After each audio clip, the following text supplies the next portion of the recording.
everyone, welcome back to part 2 of our Austria road trip. So on day 3, it's the day of our highly anticipated Olpererhutte hike, but at this point weather doesn't look too good. But anyway, we'll just fill up with the breakfast at the hotel first and we'll pray for the best.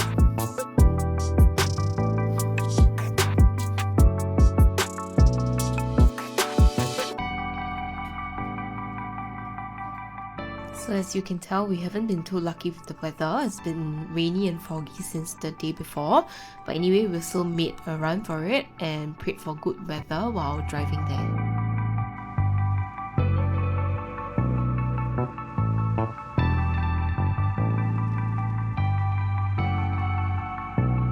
So we reached the toll gate, but because it's snowing, it's not open. So Unfortunately, gotta turn back. End of hike. So maybe if you want to have a chance to hike this, don't make the same mistake as we did. Don't come as late in the season. We're a bit sad that we couldn't check this off our list, but it is what it is, and it just means another reason to come back to Austria again.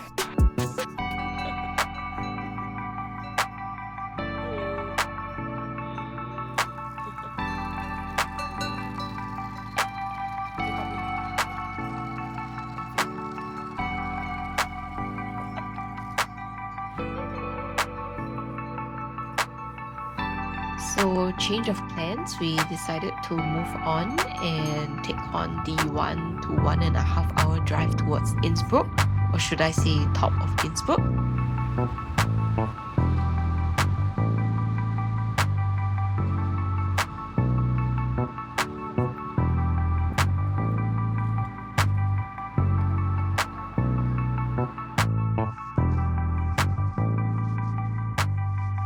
So before you head down to the entrance, you will probably see this sign, and if you book your tickets online or scan the QR code, you'll be able to enjoy 10% off.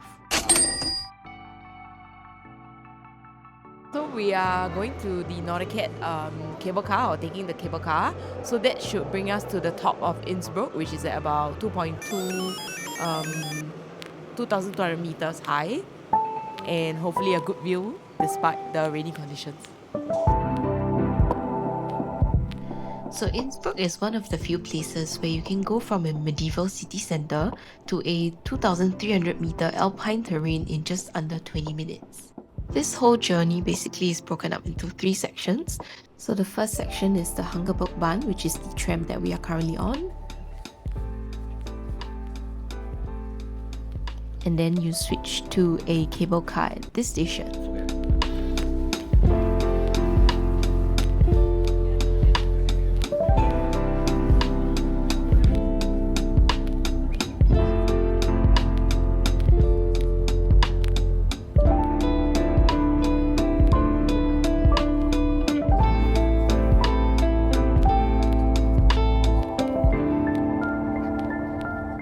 Before you finally swap over to the gondola to reach the top of Innsbruck.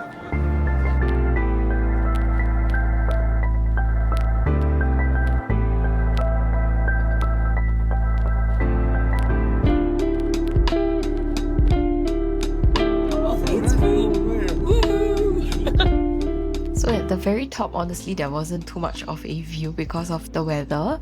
So we mostly spent our time in the second station, or the midpoint, where we had a bit of a better view. The experience, of course, wasn't the cheapest, but we got to experience 2 different seasons just 10 to 20 minutes apart. And it's snowing!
once we were back in Innsbruck Town, we made our way to a cafe called Karaffu, which we found on TikTok. But our honest review is that you probably can pass on this one. I think the only thing worth ordering is just the pistachio latte. The cakes honestly were a bit too dry.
Apple tiramisu, white chocolate pistachio.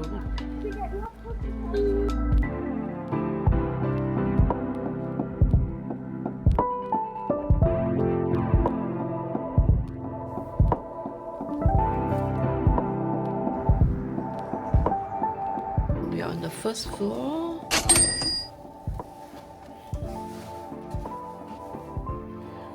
So staying here for 2 nights.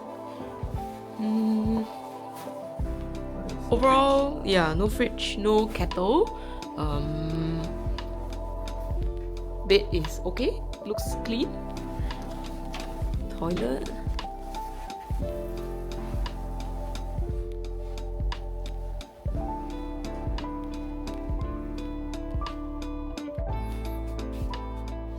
So for day 4, we initially wanted to drive out towards Sigmund-Thun, which would have been another iconic hike that people do in Austria. But again, we were greeted with less than ideal weather, and we thought if we had to drive 2 hours out to get a view of fog, how about drive just 30 minutes out instead? So that's how we landed at Salfeinersee. And we are here about to start our hike to Salfeinersee. Should take us about 1.5 hours or so. Our first sun ray in 2 days, so hopefully the view at the top will be good. And the path here is quite, I guess, gravelly, so just need to drive a bit slower just to make sure you don't scrape the bottom of your car.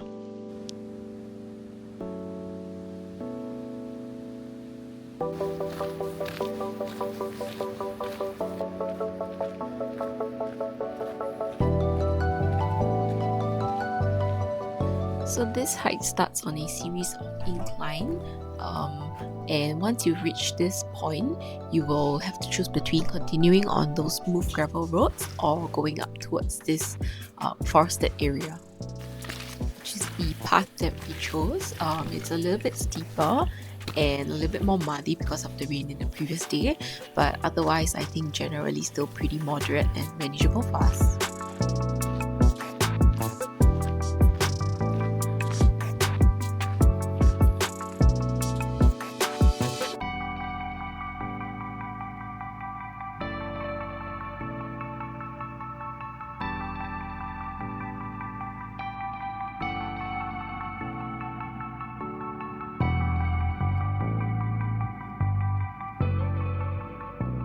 So after about 1.5 to 2 hours, we are at Salfeinersee.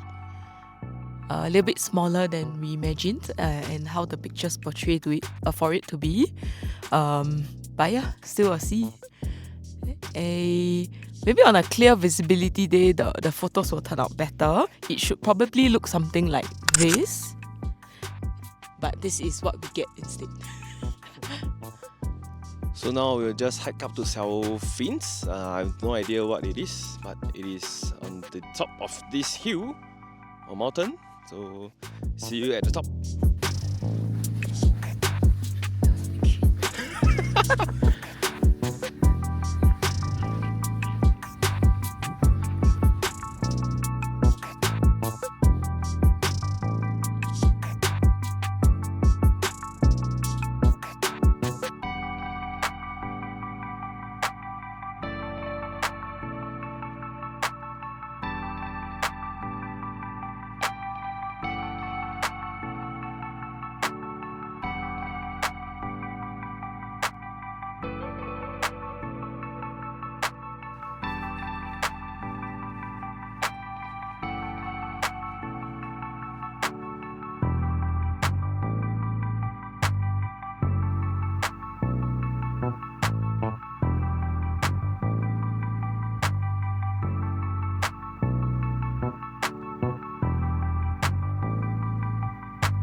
once we were done with the hike, we headed back down to Innsbruck Town and found ourselves a pizza place called Palermo. At this point, both of us were really hungry, so we got both a large pizza for both of us, a diavola as well as a della casa, and I think with the beer it cost us about 35 euros or so. And then we just took a casual stroll around the bridge and river area just to end off the night.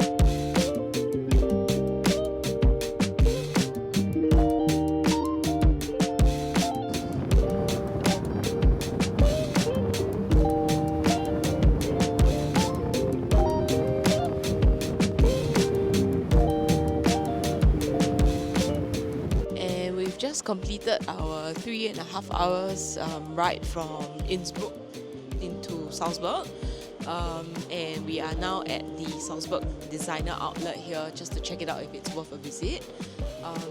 Yeah, it's thing to note is there's 2-hour free parking, so if you can squeeze your shopping into that 2 hours, it's free. But first, chocolate time.